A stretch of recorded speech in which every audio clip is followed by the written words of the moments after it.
السلام علیکم ورحمت الله وبرکاته. ملګرو ستاسو ورور جان محمد تاسو ته په نوي پروګرام کې مخاطب دی. امید لرم چې خوشحاله به د ژوند نه به مزې اخلئ، ښاد او باد او بریالي به یې. چېرته به ځئ نه، ما سره اوسئ. تاسو سره یو ډېر ښکلی شاعر په سکرین باندې مخامخ کوم او د هغه نه به څه واورو.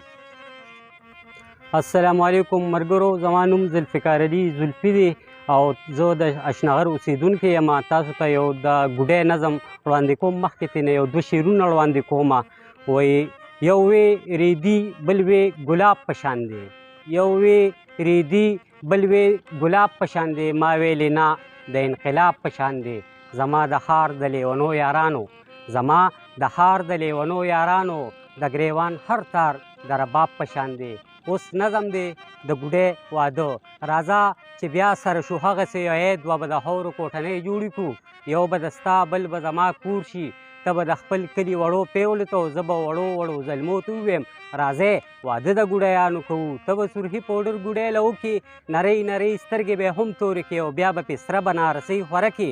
زه به شمله خپل ګوډاګي له راوړم، خو هم د تیلې سپلی به وي ورسره.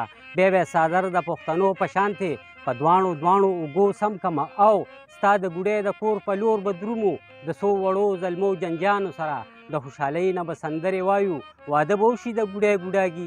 دا وه کیسه د ماشوموالي کیسه، زما او ستا د ورکوټوالي کیسه.